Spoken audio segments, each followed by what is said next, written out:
Assalamualaikum warahmatullahi wabarakatuh. Nama saya Jingga Amelia dari kelas 11 IPS 4. Di sini saya akan menceritakan kembali tentang perang Pattimura.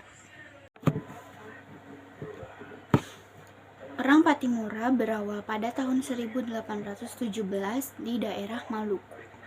Perang Pattimura sendiri adalah perlawanan rakyat terhadap penjajahan Belanda. Isi kesepakatannya adalah Inggris harus mengembalikan wilayah Nusantara yang sebelumnya merupakan hak Belanda. Wilayah tersebut salah satunya adalah Maluku. Maluku dengan hasil rempah-rempahnya diibaratkan bagaikan mutiara dari timur. Kekayaan yang diibaratkan bagaikan mutiara dari timur itu senantiasa diburu oleh orang-orang Eropa. Namun, tidak hanya memburu kekayaan, orang-orang Eropa juga ingin berkuasa dan melakukan monopoli perdagangan. Kegiatan monopoli di Maluku kembali diperketat. Dengan demikian, beban rakyat semakin berat, sebab selain penyerahan wajib, masih juga harus dikenai kewajiban kerja paksa, penyerahan ikan asin, dendeng, dan kopi. Ditambah lagi terdengar desas-desus bahwa para guru akan diberhentikan untuk dijadikan tentara di luar Maluku.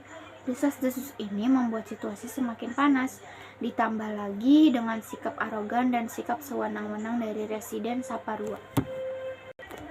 Residen Saparua van den Berg menolak tuntunan rakyat itu.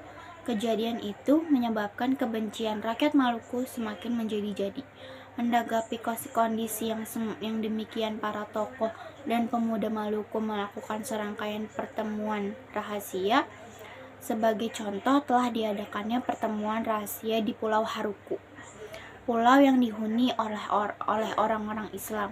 Selanjutnya pada tanggal 14 Mei 1817 di Pulau Saparua, pulau yang dihuni orang-orang Kristen, kembali diadakan pertemuan di sebuah tempat yang sering disebut dengan hutan kayu putih.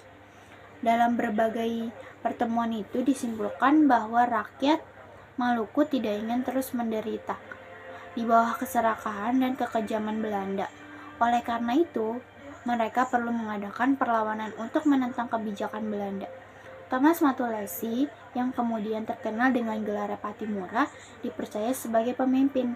Pengalamannya bekerja di Dinas Angkatan Perang Inggris diyakini dapat menguntungkan rakyat Maluku. Pattimura memimpin gerakan perlawanan tersebut sampai membuat tahun 1817 itu menjadi tahun yang sangat menyebalkan bagi Belanda. Salah satu benteng utama yang bernama Dorstede berhasil masyarakat kuasai melalui pertempuran sengit dan berhasil membuat pihak lawan mengalami kerugian. Adanya perlawanan tentu tidak semata-mata terjadi tanpa ada penyebabnya. Sebuah kejadian besar perpindahan kekuasaan di daerah tersebut kenyataannya telah menciptakan tekanan besar. Kembalinya tahta di tangan Belanda tidak hanya keurusan politik, kekuasaan, kebijakan ekonomi, berupa monopoli rempah-rempah membuat rakyat di sana geram. Semua itu adalah alasan yang sangat kuat untuk rakyat Maluku melakukan perlawanan secara besar-besaran. Tepatnya pada 15 Mei 1817, perang bermula dengan sebuah serangan malam terhadap pos perahu yang berada di pelabuhan Porto. Perahu-perahu milik pemerintah yang baru 2 tahun berkuasa itu habis terbakar dan menciptakan kerugian besar karena jelas akan menghambat perdagangan dan berbagai keperluan laut lainnya. Itulah tadi singkat cerita Perang Pattimura. Semoga bermanfaat. Wassalamualaikum warahmatullahi wabarakatuh.